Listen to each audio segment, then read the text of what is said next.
Assalamualaikum warahmatullahi wabarakatuh. Sobat Ahzul rahimakumullah.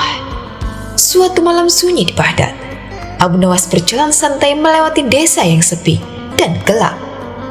Udara malam begitu segar. Namun tiba-tiba angin berhenti, daun-daun berhenti bergerak, dan terdengar suara aneh dari balik pohon. Astagfirullah, jangan bilang itu kambing yang belajar nyanyi tengah malam, ujar Abu Nawas. Dari balik pohon muncul sosok tinggi berwajah seram dengan mata merah menyala. Aku setan penjaga malam. Siapa kau manusia? Berani berjalan di jamku? Oh, kau penjaga malam? Baguslah. Aku Abu Nawas, petugas pemeriksa izin penjaga malam. Sebenarnya setan itu belum pernah dengar istilah seperti itu.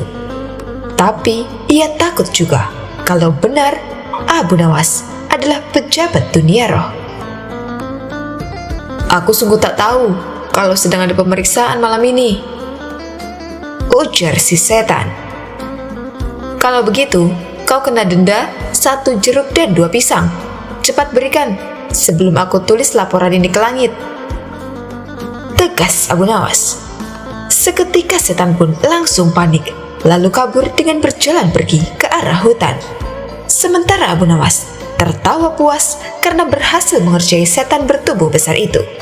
Dan malam itu, Abu Nawas membuktikan bahwa terkadang akal sehat lebih ampuh dari jampi dan rasa takut. Setan berpesan, jangan takut pada gelapnya malam, takutlah kalau akalmu padam.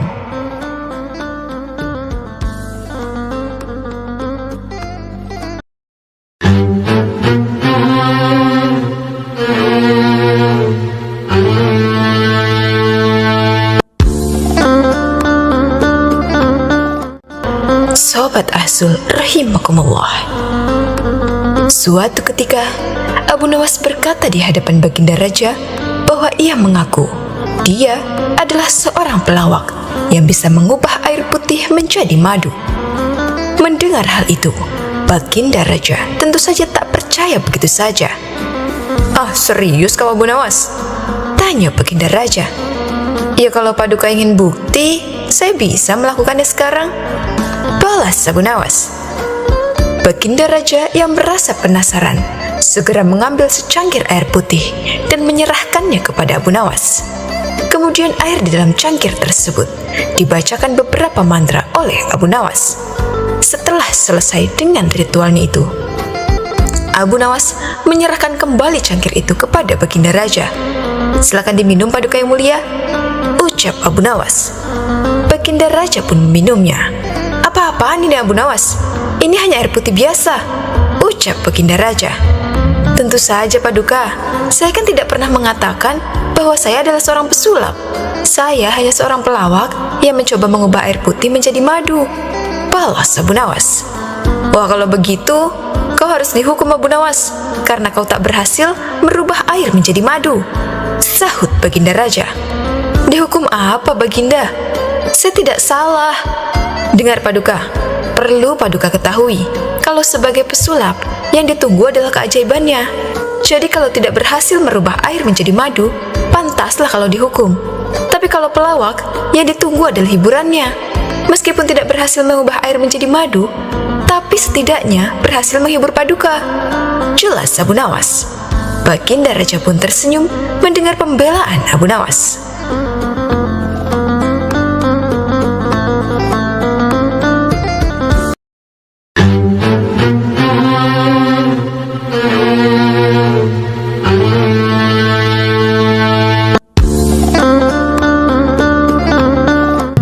Sobat Ahzul rahimahullah.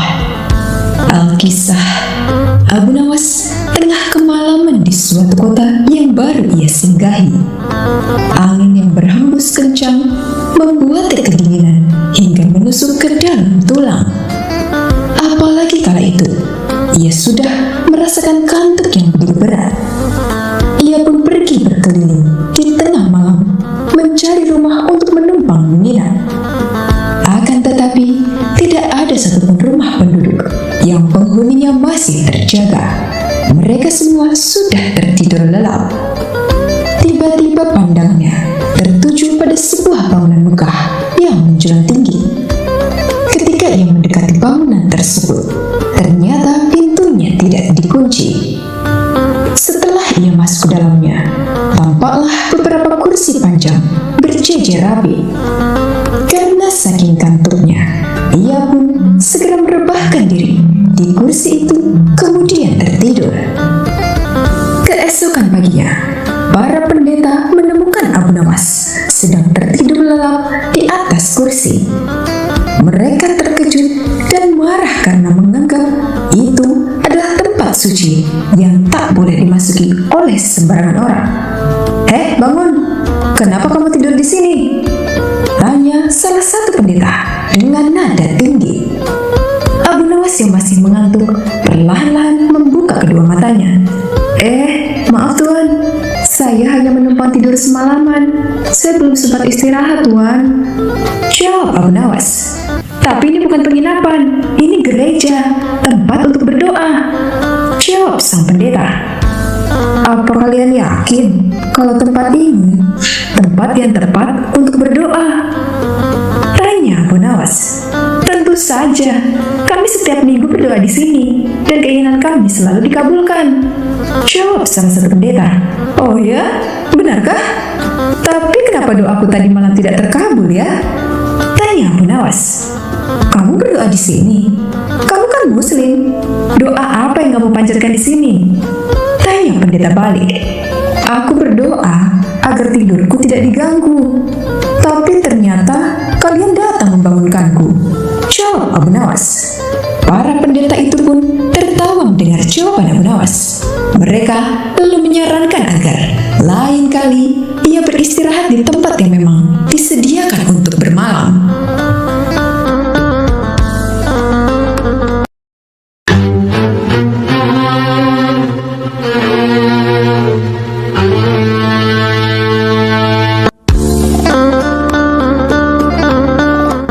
Sobat Azul rahimakumullah, tidak seperti biasa.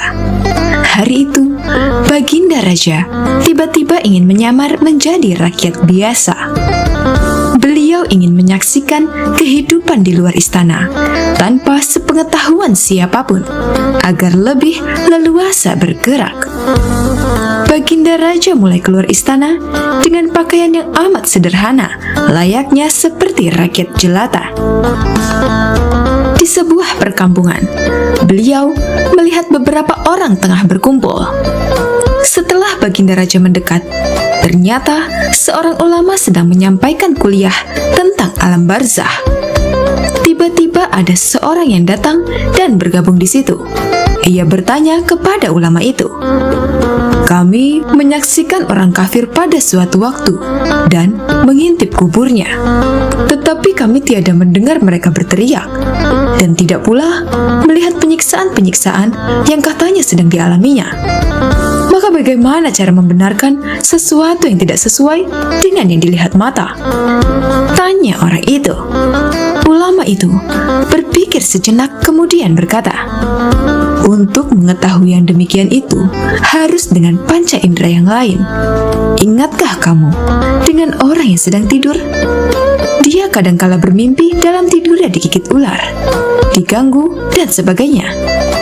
Ia juga merasa sakit dan takut ketika itu, bahkan memekik dan keringat bercucuran pada keningnya. Ia merasakan hal semacam itu seperti ketika tidak tidur. Sedangkan engkau yang duduk di dekatnya menyaksikan keadaannya seolah-olah tidak ada apa-apa. Padahal apa yang dilihat serta dialaminya adalah dikelilingi ular-ular. Maka jika masalah mimpi yang remeh saja sudah tidak mampu mata lahir melihatnya, mungkinkah engkau bisa melihat apa yang terjadi di alam barzah?" Jelas sang ulama. Baginda Raja terkesan dengan penjelasan ulama itu. Baginda Raja masih ikut mendengarkan kuliah itu.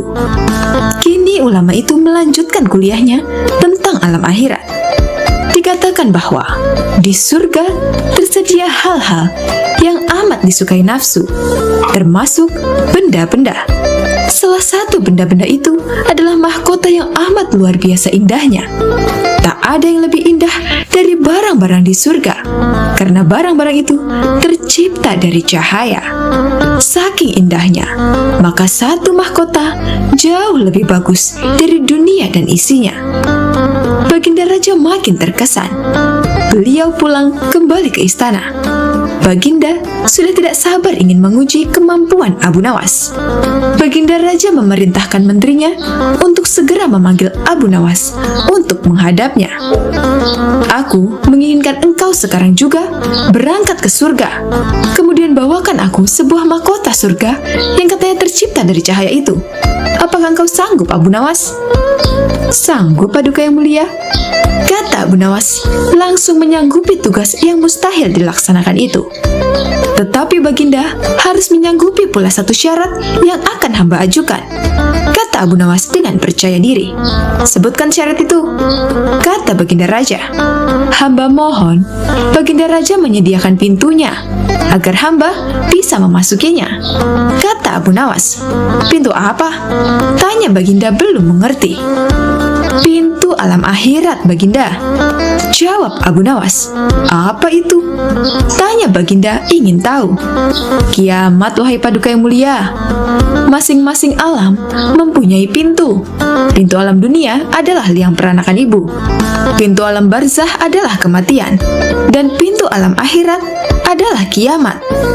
Jelas Abu Nawas kepada Baginda Raja. Surga berada di alam akhirat. Bila Baginda masih tetap menghendaki hamba mengambilkan sebuah mahkota di surga, maka dunia harus kiamat terlebih dahulu. Lanjut Abu Nawas. Mendengar penjelasan Abu Nawas, Baginda Raja langsung terdiam. Di sela-sela kebingungan Baginda Raja, Abu Nawas bertanya lagi kepada Baginda Raja. Masihkah Baginda menginginkan mahkota dari surga? Tanya Abu Nawas. Baginda Raja tidak menjawab. Beliau diam 1000 bahasa. Sejenak kemudian, Abu Nawas mohon diri karena Abu Nawas sudah tahu jawabannya.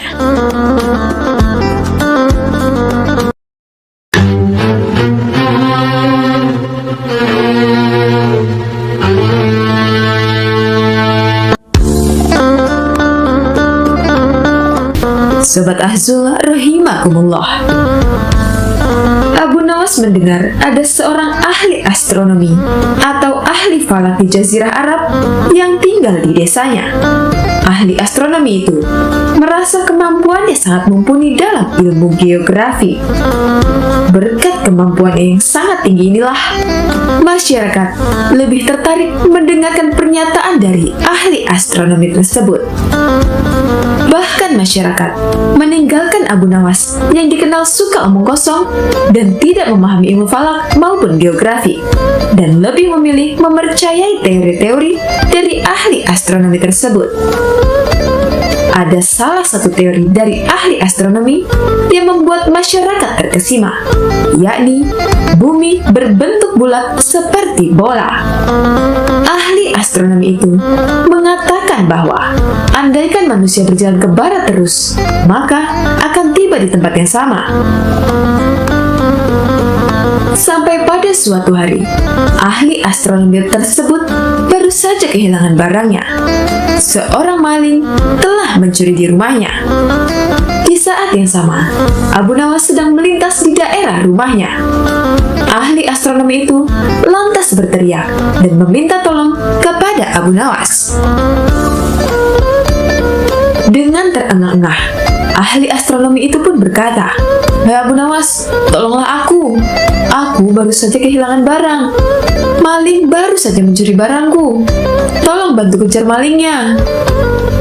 Abu Nawas bertanya kepada ahli astronomi tersebut, "Lari kemana malingnya?"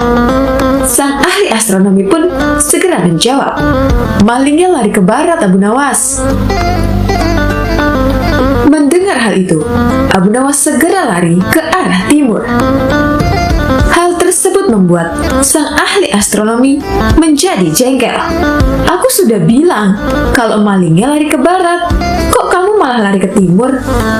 Suatu saat akan sampai juga. Timpal Abu Nawas menirukan perkataan ahli astronomi beberapa waktu lalu. Wallahu a'lam bishawab.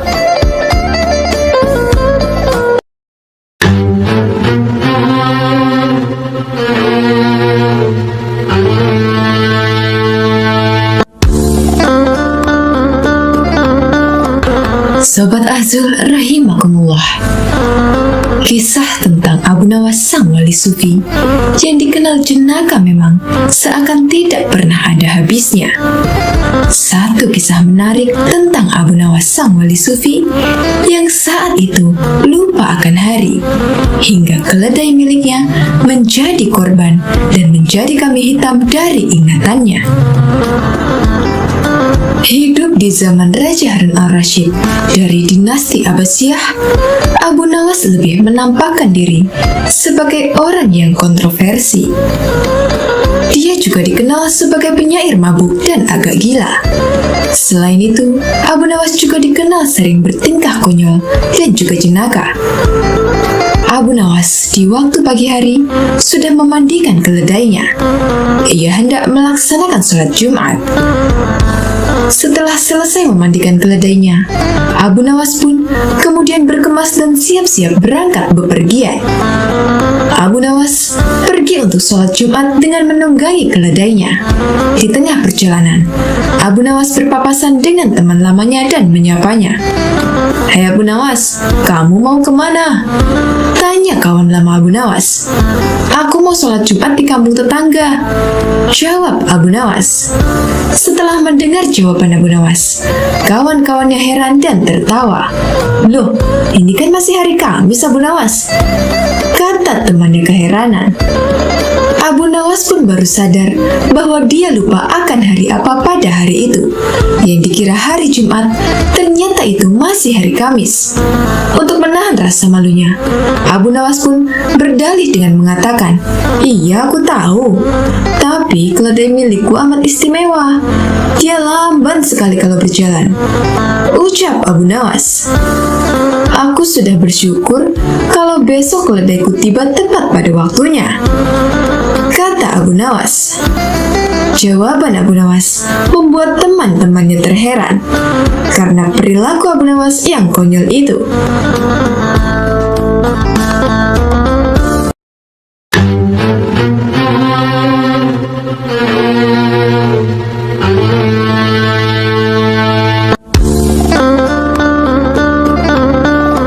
Sobat Azul rahimakumullah, suatu hari, Abu Nawas terlihat berjalan sendirian menuju masjid untuk menunaikan sholat subuh. Setibanya di masjid, Abu Nawas melihat para jemaah sudah banyak yang berkumpul. Saat itu azan subuh belum berkumandang. Masing-masing dari jamaah itu sibuk dengan ibadahnya. Ada yang berzikir, ada yang sholat sunnah, ada juga yang membaca Al-Quran sembari menunggu datangnya waktu subuh. Singkat cerita, setelah selesai menunaikan sholat subuh, para jamaah mulai beranjak meninggalkan masjid. Ketika sampai di dalam masjid, Abu Nawas terlihat senyum-senyum sendiri sambil memandangi topinya. Tentu saja, tingkah Abu Nawas membuat para jamaah penasaran dan bertanya-tanya. Lalu ada salah satu dari mereka bertanya kepada Abu Nawas, "Memangnya apa yang kamu lihat di dalam topimu? Sampai-sampai kamu terlihat sangat bahagia," tanya salah satu jamaah. "Aku melihat surga dan para bidadari di dalam topiku," kata Abu Nawas. Mendengar jawaban demikian, para jamaah berbondong-bondong menghampiri dan mendekati Abu Nawas. "Sini coba aku lihat," kata mereka. "Saya tidak yakin kamu bisa melihat seperti apa yang aku lihat," ujar Abu Nawas. "Memangnya kenapa Abu Nawas?" kata para jamaah serempak bertanya. Karena sama-sama semakin penasaran, dengan mimik wajah serius, Abu Nawas menjelaskan, Sebab hanya orang-orang beriman dan soleh saja yang bisa melihat surga dan bidadari di dalam topiku ini. Jawab Abu Nawas. Coba aku yang lihat, kata salah satu jamaah. Abu Nawas pun mempersilahkan dengan memberikan topinya kepada orang tersebut. Setelah melihat ke dalam topi itu, sejenak orang tersebut menatap ke arah Abu Nawas, kemudian menengok ke orang di sekelilingnya. Benar, aku melihat surga dan bidadari. Luar biasa sekali. Kata orang itu berbohong karena takut dikatakan orang yang tidak soleh dan kurang beriman. Benarkah? Coba aku ingin melihatnya, sahut jamaah lainnya.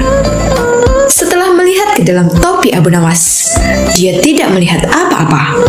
Namun, lagi-lagi karena gengsi, bila dikatakan orang yang tidak soleh dan tidak beriman, dia pun terpaksa berbohong. Oh iya benar, aku melihat bidadari yang cantik jelita, kata jemaah itu. Satu persatu dari mereka mencobanya, dan jawaban pun sama karena gengsi, takut dibilang bukan orang soleh dan kurang beriman. Hingga tibalah giliran terakhir, seorang jamaah yang dikenal pendiam mengambil topi Abu Nawas dan melihat ke dalamnya. Tapi dia tidak melihat apa-apa, justru ia mencium bau apek pada topi Abu Nawas. Orang itu langsung melemparkan topi Abu Nawas ke tanah dan berkata dengan sedikit nada jengkel, "Aku tidak melihat apa-apa, yang ada malah bau apek. Lalu kau akan menuduhku orang tidak beriman?" Hardik orang itu kepada Abu Nawas. Melihat hal itu, Abu Nawas malah tertawa terpinggal-pinggal. Kemudian Abu Nawas berkata, "Aku juga sama seperti kamu. Aku tidak melihat apa-apa," ujar Abu Nawas sambil menahan tawanya. Hai kalian semua, jangan hanya karena takut dibilang orang tidak beriman, lalu kalian membohongi diri sendiri dan orang lain. Selama kalian taat beribadah dan menjauhi larangan Allah, kalian tak perlu takut dan tak perlu malu kepada orang lain disebut sebagai orang yang tidak beriman. Cukup hanya kalian dan Tuhanmu yang tahu. Ya, lagian mana mungkin surga bisa terlihat sementara kalian belum mati, tutur Abu Nawas menasihati. Seketika mereka yang tadinya mengerumuni Abu Nawas langsung membubarkan diri sambil menahan rasa malu. Demikianlah kisah lucu Abu Nawas yang menunjukkan surga dan bidadari. Wallahu a'lam bishawab.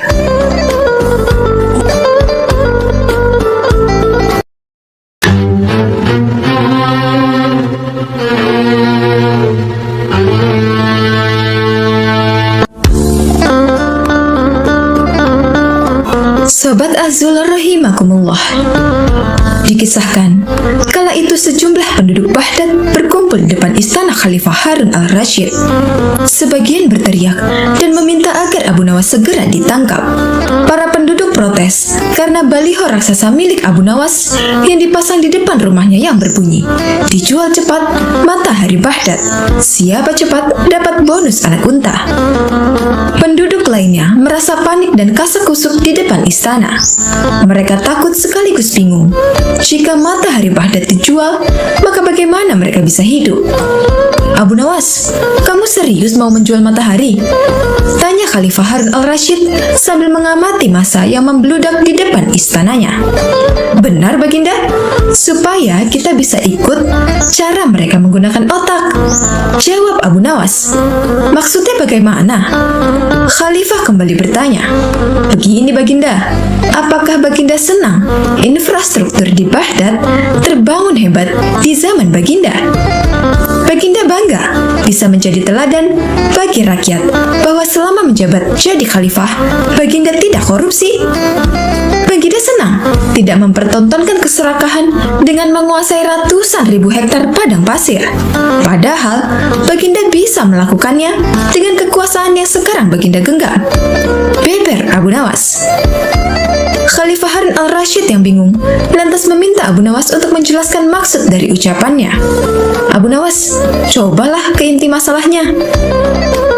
Jika Baginda turun dan tanya massa yang sekarang berdemonstrasi itu, ketahuilah bahwa mereka akan menjawab, 'Buat apa bangun infrastruktur? infrastruktur tidak bisa dimakan. Jadi, jalan-jalan mulus yang Baginda bangun selama ini, puluhan bendungan yang Baginda banggakan, lapangan terbang, rel kereta api di Koramabad, pasar-pasar di Kirkuk, itu semua percuma karena tidak bisa dimakan, kata Abu Nawas menjelaskan. Khalifah Harun al-Rasyid hanya terdiam. Baginda bangga tidak korupsi, anak Baginda jual pisang goreng. Itu malah membuat mereka marah dan cemburu. Buat mereka, Baginda mestinya korupsi agar mereka tak repot-repot lagi bikin isu yang tak masuk akal. Wah, pokoknya banyak Baginda. Lalu apa hubungannya dengan menjual matahari? Tanya Khalifah Harun al-Rasyid. Abu Nawas kemudian menjelaskan apa yang dianggap Khalifah Harun al-Rasyid sebagai prestasi nasional justru dianggap pemborosan dan membebani negara karena mereka terbiasa melihat prestasi yang ada di ruang gelap. Di ruang gelap, gadis cantik tak terlihat, sebatang emas bisa dianggap besi. Tapi, kalaupun mata mereka tak melihat di ruang gelap, bukankah telinga mereka mendengar? Hati mereka terbuka? Bagaimana mungkin mereka menuduhku memusuhi ulama padahal wakilku sekarang adalah ulama yang besar? Jikapun mereka tak suka aku, bukankah kepada mereka sekarang aku sodorkan ulama yang dulu mereka klaim mereka bela? Mengapa sekarang mereka tinggalkan?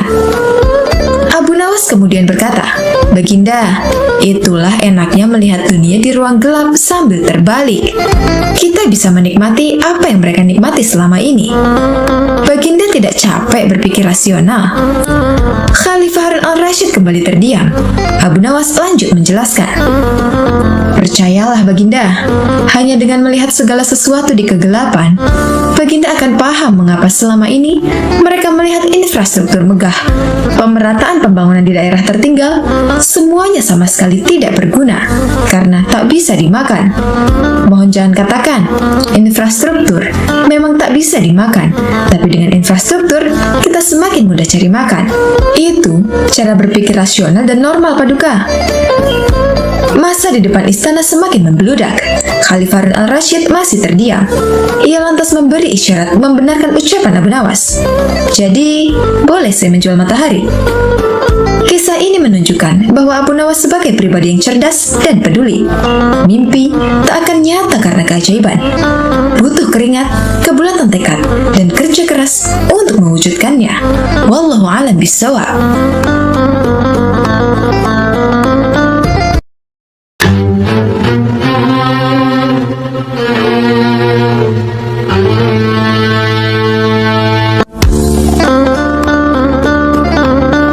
Sobat Ahzul rahimakumullah. Ketika beranjak dewasa, Abu Nawas membantu sang paman bekerja sebagai pembuat minyak wangi. Seusai bekerja, ia sering pergi ke masjid untuk belajar berbagai ilmu agama dan pengetahuan lain, seperti syair, fikih, dan ilmu hadis. Abu Nawas terkenal sebagai murid yang cerdik dan antusias dalam mempelajari berbagai ilmu pengetahuan. Suatu hari, Abu Nawas bertemu dengan Abu Usamah yang merupakan ahli sastra, sekaligus pujangga terkenal. Ia sangat terkesima dengan kemampuan Abu Nawas membuat syair, hingga diajarkan berbagai ilmu mengenai syair. Pada suatu siang, Abu Nawas membawa lampu minyak dan menggoyangkannya sembari berhenti pada setiap sudut rumah. Setelahnya, ia kembali berjalan dengan lampu yang masih dipegangnya. Tingkah Abu Nawas menggegerkan penghuni Baghdad.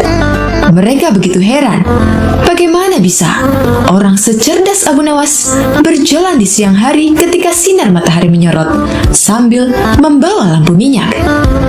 Abu Nawas mulai gila, kata salah seorang warga Baghdad yang tengah memperhatikan Abu Nawas. Walau begitu, Abu Nawas sama sekali tidak peduli. Keesokan harinya, ia melakukan hal yang sama. Hanya saja, kali ini lebih pagi sambil tetap membawa lampu minyak. Tanpa bersuara, Abu Nawas menoleh ke kanan dan ke kiri. Beberapa orang menyaksikan tingkah Abu Nawas, lantas bertanya kepada Abu Nawas, apa yang sebenarnya ia cari di siang hari dengan lampu di tangannya. Abu Nawas lalu lalu menjawab, "Saya sedang mencari neraka." Dari situlah para warga mulai berpikir bahwa Abu Nawas benar-benar gila. Bahkan di hari ketiga, ia masih melakukan hal yang sama dan membawa lampu minyak yang digoyang-goyangkan. Warga Baghdad yang tidak sabar akan perilaku Abu Nawas lantas menangkapnya. Di Baghdad ada sebuah undang-undang yang melarang orang gila berkeliaran di kampungnya. Sejumlah musuh politik Harun al-Rashid justru gembira melihat Abu Nawas ditangkap. Mereka menganggap ketidakwarasan Abu Nawas bisa dijadikan sebagai senjata untuk menyudutkan wibawa sang khalifah. Malu bukan main atas perilaku Abu Nawas. Khalifah Harun al-Rashid bertanya dengan nada tinggi, "Abu Nawas, apa yang kamu lakukan dengan lampu minyak itu di siang-siang?" "Hamba mencari neraka, Paduka yang mulia," jawab Abu Nawas lancar, tidak ada tanda-tanda bahwa dirinya gila. "Kamu gila, Abu Nawas. Kamu gila." "Tidak, Paduka. Merekalah yang gila." "Siapa mereka?" Abu Nawas kemudian meminta orang-orang yang tadi menangkap dan menggiringnya menuju istana untuk dikumpulkan. Setelah berkumpul di depan istana, Abu Nawas didampingi Khalifah Harun mendatangi mereka. "Wahai kalian orang yang mengaku waras, apakah kalian selama ini menganggap orang lain yang berbeda pikiran dan berbeda pilihan dengan kalian adalah munafik?" Tanya Abu Nawas. "Benar," jawab orang-orang itu yang berjumlah ribuan. "Apakah kalian juga yang menyatakan para munafik itu sesat?" "Betul, dasar sesat." "Jika mereka munafik dan sesat, apa konsekuensinya?" "Orang munafik pasti mereka masuk neraka. Dasar munafik kamu." Mendengar itu, Abu Nawas kembali menimpali, "Baik, jika saya munafik, sesat dan masuk neraka, di mana neraka yang kalian maksud? Punya siapa neraka itu?" Saat berucap demikian, Abu Nawas mengangkat tinggi-tinggi lampu di tangannya. Ini dilakukan seakan-akan dirinya sedang mencari sesuatu. Jawaban Abu Nawas membuat orang-orang yang berada di depan Khalifah Harun habis kesabaran. Mereka merasa diledek dengan mimik Abu Nawas. "Abu Nawas, tentu saja neraka ada di akhirat, dan itu milik Allah Subhanahu wa Ta'ala. Kenapa kamu tanya?" "Paduka, mohon maaf. Tolong sampaikan kepada mereka, jika neraka ada di akhirat dan yang punya neraka adalah Allah. Kenapa mereka di dunia ini gemar sekali menentukan orang lain untuk masuk neraka?" Tanya Abu Nawas. "Apakah mereka ini asisten Allah yang tahu bocoran tentang catatan Allah? Atau jangan-jangan merekalah yang gila?" Lanjut Abu Nawas. Ucapan Abu Nawas membuat Khalifah Harun al-Rashid tertawa. Sungguh jenaka sosok Abu Nawas di mata Khalifah Harun. Ia lalu berkata sambil masih tergelak, "Abu Nawas, besok siang lanjutkan mencari neraka. Jika sudah ketemu, jebloskan orang-orang ini ke dalamnya."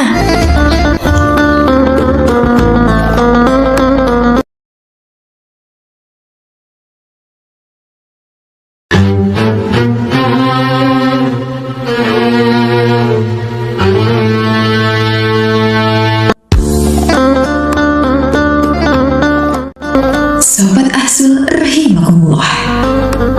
Dikisahkan pada suatu waktu ketika Baginda Raja nampak termenung di atas singgasananya, dalam hati ia bertanya-tanya, "Negeriku ini damai, kekayaannya berlimpah, dan aku memimpin dengan adil. Tapi kenapa rakyatku masih sulit diatur? Bagaimana ini ya? Mungkin mereka perlu diingatkan soal akhirat."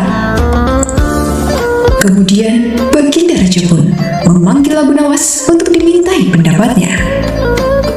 "Wahai Abu Nawas, sepertinya aku harus bertindak tegas untuk menyadarkan rakyatku.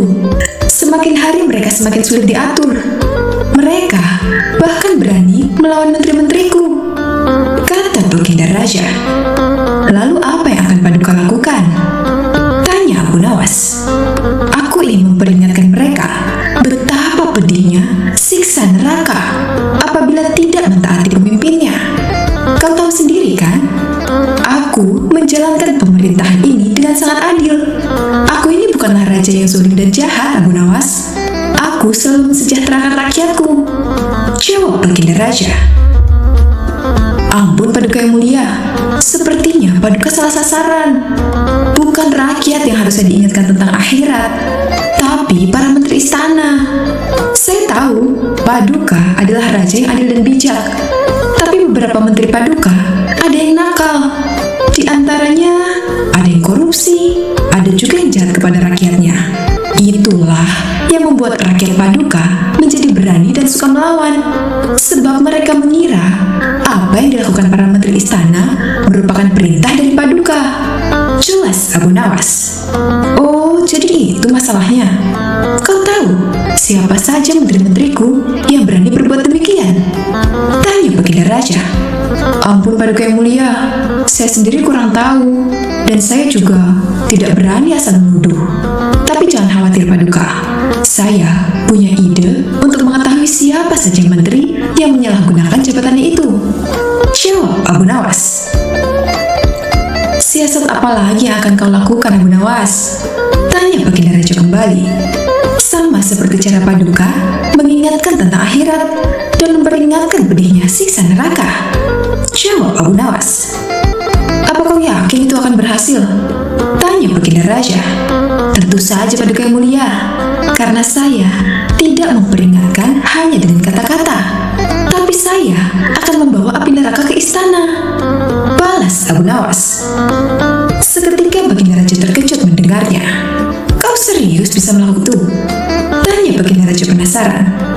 Besok Paduka akan menyaksikan sendiri, jawab Abu Nawas enteng. Singkat cerita, pada keesokan harinya, Abu Nawas kembali datang ke istana dengan membawa sebuah kendi kecil yang tertutup rapat. Di dalam kendi tersebut berisi api yang menyala-nyala. Meski demikian, Abu Nawas sama sekali tidak kepanasan. Ketika Abu Nawas memasuki ruangan istana, para menteri sudah duduk berkumpul bersama Baginda Raja. Hai Abu Nawas, kendi apa yang kau bawa itu? Tanya Baginda Raja. Kendi ini berisi api neraka Paduka yang mulia. Bila tutupnya dibuka, niscaya istana ini akan hangus terbakar. Jawab Abu Nawas. Kalau memang isinya api neraka, kenapa tanganmu tidak kepanasan? Tanya salah satu menteri istana. Api neraka tidak akan mungkin membakar orang-orang yang beriman. Bagi mereka yang jujur, tidak pernah korupsi, dan tidak berbuat sewenang-wenang, tentu tidak akan merasakan kepanasan. Justru sebaliknya, api neraka yang panas akan terasa dingin. Geram Abu Nawas. Karena penasaran, seluruh menteri istana satu persatu memegang kendi tersebut. Sialan, kendi ini panas sekali, kata menteri pertama dalam hati. Tapi karena takut ketahuan korupsinya, ia berpura-pura tidak kepanasan. Benar sekali ucapanmu Abu Nawas. Kendi ini terasa dingin dan sejuk, katanya berbohong. Menteri kedua juga sama, tangannya merasa kepanasan, tapi ia sengaja menahannya agar tidak ketahuan perbuatan jahatnya. Wah, kendi ini seperti salju, dingin dan menyejukkan, kata menteri kedua berpura-pura. Begitulah seterusnya. Para menteri istana yang nakal tidak memperlihatkan rasa panasnya. Adapun para menteri yang jujur, mereka justru kepanasan memegang kendi tersebut. Melihat itu, Baginda Raja menjadi murka. Matanya menatap tajam, penuh amarah kepada menteri-menterinya yang jujur. Ternyata kalian yang membuat rakyatku menderita. Jangan harap kalian akan selamat. Aku akan menghukum kalian dengan hukuman yang sangat berat, ancam Baginda Raja. Tentu saja para menteri yang jujur ini menjadi kaget dan ketakutan. Sementara para menteri yang nakal tertawa kecil penuh kemenangan. Akan tetapi, tiba-tiba Abu Nawas berkata, ampun Paduka yang mulia, jangan hukum mereka. Justru mereka inilah menteri yang jujur. Adapun menteri Paduka yang nakal, mereka lah yang berpura-pura tidak kepanasan. Mereka sengaja menahan rasa panas agar dianggap sebagai orang yang jujur dan berbuat baik kepada rakyatnya. Mendengar itu, Baginda Raja menjadi bingung. Tapi, bukankah kamu sendiri tidak kepanasan? Tanya Baginda Raja heran. Itu kan karena sebelumnya kedua tangan saya diolesi dengan pelumas anti panas Paduka. Wajar saja kalau saya tidak kepanasan saat memegang kendi tersebut. Jelas Abu Nawas. Akhirnya, berkat akal cerdiknya, Abu Nawas berhasil mengungkap beberapa menteri istana yang telah menyalahgunakan jabatannya. Dan pada saat itu juga, Baginda Raja langsung memecatnya dan memasukkannya ke dalam penjara.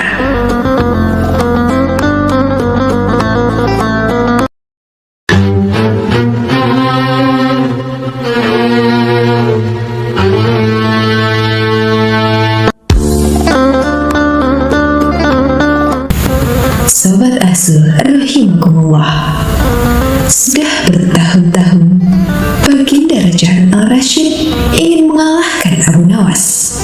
Namun perangkap-perangkap yang selama ini dibuat semua bisa diatasi dengan cara-cara yang cemerlang oleh Abu Nawas.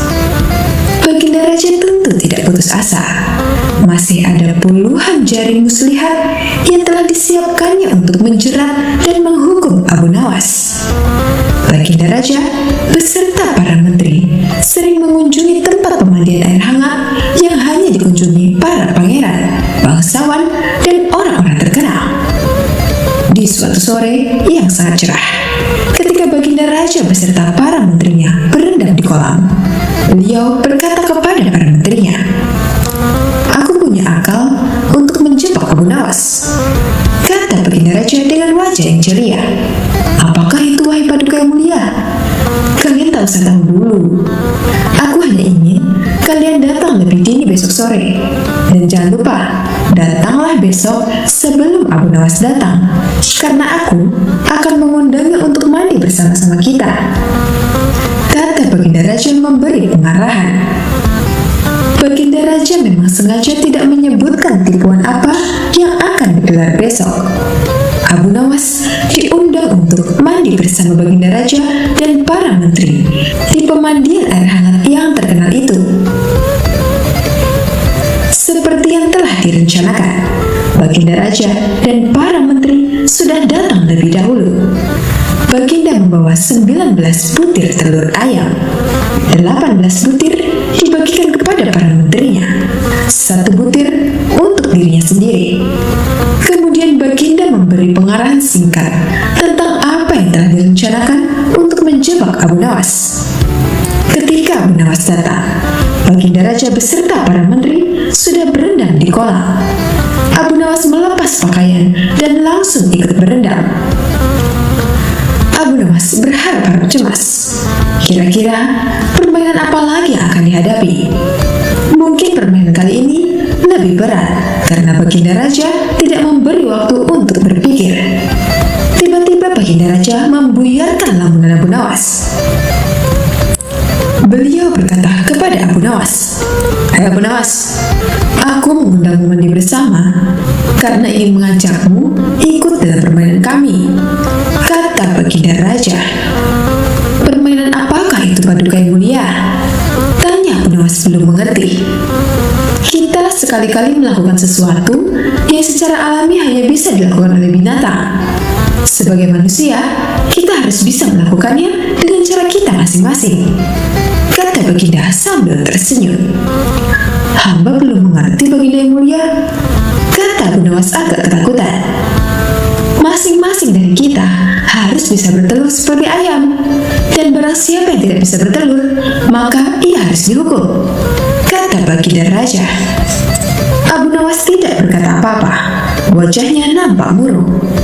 Ia semakin yakin bahwa dirinya tak akan bisa lolos dari lubang jebakan Baginda. Melihat wajah Abu Nawas murung, wajah Baginda semakin berseri-seri. "Nah, sekarang apa lagi yang kita tunggu? Kita menyelam, lalu naik ke atas sambil menunjukkan telur kita masing-masing," perintah Baginda Raja.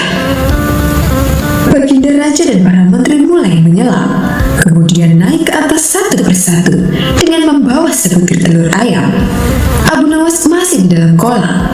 Ia tentu saja tidak sempat mempersiapkan telur karena ia memang tidak tahu kalau ia diharuskan bertelur seperti ayam.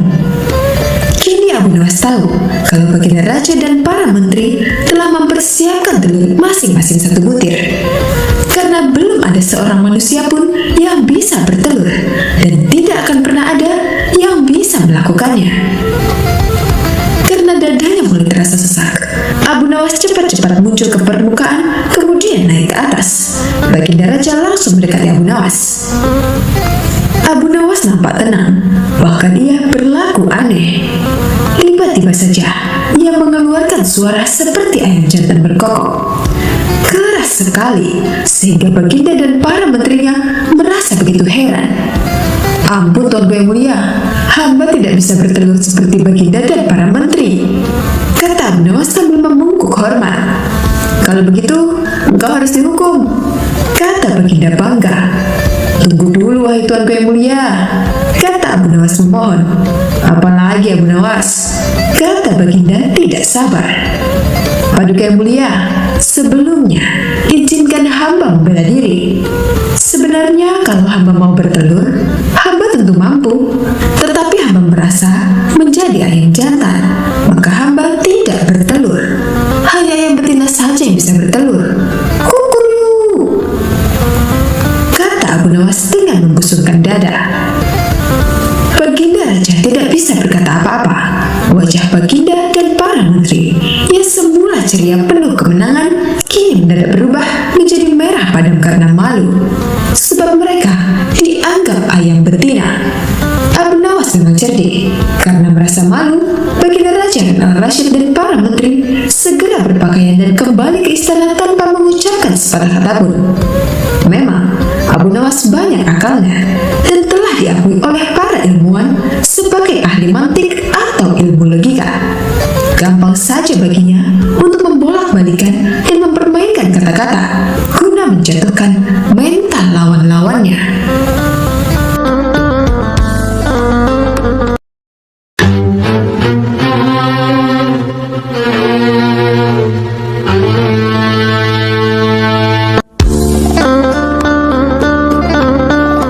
Sobat Azul rahimakumullah. Suatu hari, Khalifah Harun al-Rashid marah besar pada kawan karibnya yang setia, yaitu Abu Nawas. Ia ingin menghukum mati Abu Nawas setelah menerima laporan bahwa Abu Nawas mengeluarkan sebuah fatwa, yaitu tidak mau ruku dan sujud dalam sholat. Terlebih lagi, Khalifah mendengar bahwa Abu Nawas mengatakan dirinya suka fitnah. Menurut pembantu-pembantunya, Abu Nawas layak dipancung karena melanggar syariat Islam dan menyebar fitnah. Khalifah Harun al-Rashid mulai terpancing, tapi untung ada seorang pembantunya yang memberi saran. Hendaknya Khalifah melakukan tabayun atau melakukan konfirmasi. Abu Nawas pun diseret menghadap Khalifah. Hai Abu Nawas, benar kamu tidak mau ruku dan sujud dalam sholat? Tanya Khalifah. Abu Nawas menjawab dengan tenang, benar Paduka? Khalifah kembali bertanya dengan nada suara tinggi, benar, kamu berkata kepada masyarakat bahwa aku, Harun al-Rashid, adalah seorang khalifah yang suka fitnah.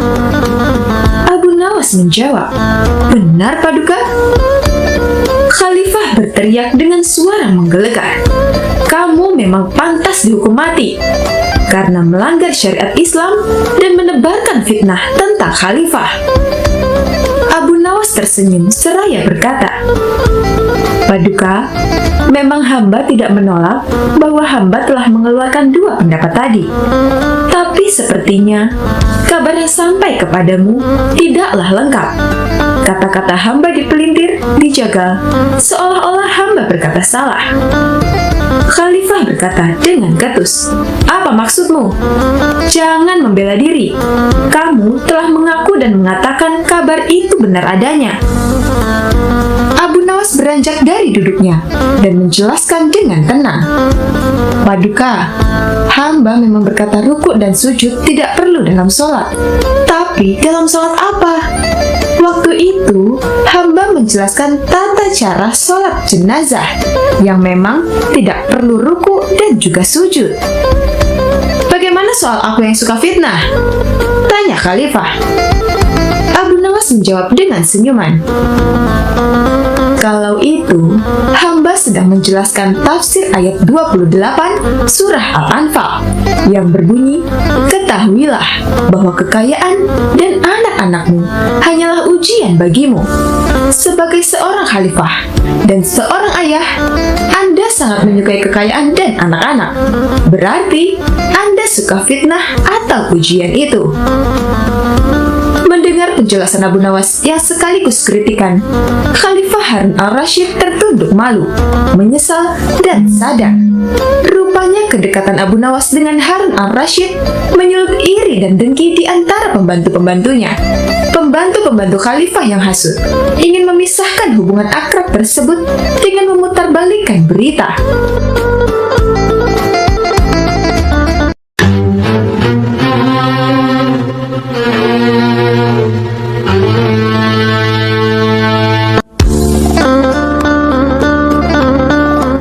Sobat Ahzul rahimakumullah. Pada suatu hari, di sebuah komplek di kota Baghdad, dibuat gempar oleh pencurian. Aksi pencurian itu dilakukan di rumah saudagar kaya raya. Uang ribuan dinar lenyap di gondol maling. Tampaknya maling tersebut sangatlah profesional. Ia sukses membobol rumah saudagar yang dijaga lumayan ketat itu. Petugas belum bisa mengondus siapa pencurinya. Sang saudagar penasaran dibuatnya. Uang yang dicuri itu baginya tidak begitu besar dibanding harta yang bejibun yang dimilikinya. Masalahnya, siapa pencuri itu yang membuat dia sangat penasaran. Sudah nyaris sepekan, para petugas belum juga bisa membongkar kasus ini. Namun pada akhirnya, saudagar membuat keputusan. Barang siapa yang mencuri hartanya dan dia mau mengembalikan selain diampuni, maka pencuri akan mendapatkan hak separuh dari harta yang dicuri tersebut. Pengumuman tersebut ternyata tak mengundang minat maling itu. Si pencuri tak kunjung memperlihatkan batang hidungnya. Tidak putus asa, sang saudagar akhirnya membuat sayembara baru. Barang siapa yang berhasil mendapatkan pencuri tersebut, maka dia akan mendapatkan seluruh harta tersebut. Dan tentu saja, sayembara ini sangat menarik warga Baghdad. Banyak sekali orang yang mendaftar untuk ikut ambil bagian, termasuk si pencuri itu sendiri. Awalnya, si pencuri berniat untuk meninggalkan kota Baghdad dengan membawa harta milik curiannya itu. Namun setelah dipikir-pikir, kepergiannya hanya akan membuka aibnya.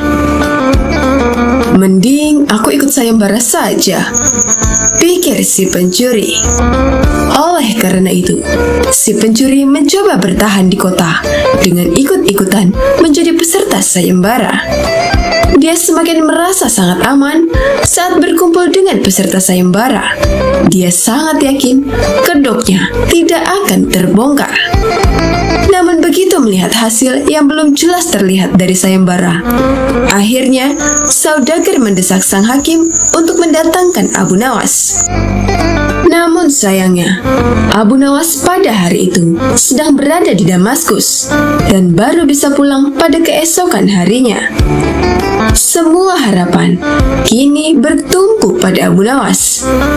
Kasakusuk begitu gencar di kalangan warga. Mereka menebak apakah Abu Nawas mampu menguak teka-teki tersebut. Sementara si pencuri hatinya menjadi ciut karena dia tahu bagaimana kemampuan Abu Nawas dalam memecahkan sebuah masalah. Pada keesokan harinya, Abu Nawas datang dengan membawa tongkat yang banyak sekali. Kemudian Abu Nawas membagikan tongkat-tongkat tersebut kepada semua yang hadir. Abu Nawas pun berpesan, "Tongkat-tongkat ini sudah saya mantrai. Kalian bawa pulang dan besok bawa kembali ke sini," ucap Abu Nawas. Jika salah satu di antara kalian pelakunya, maka tongkat akan bertambah 1 telunjuk. Yang bukan pencuri, maka tidak usah khawatir, ujar Abu Nawas. Kemudian semua warga pulang dan si pencuri jadi bingung. Bagaimana caranya agar dia bisa lolos di esok hari? Setelah memeras otak, dia memutuskan untuk memotong tongkat tersebut sepanjang telunjuk jarinya. Di keesokan harinya, semua warga berkumpul dan mengembalikan tongkat kepada Abu Nawas.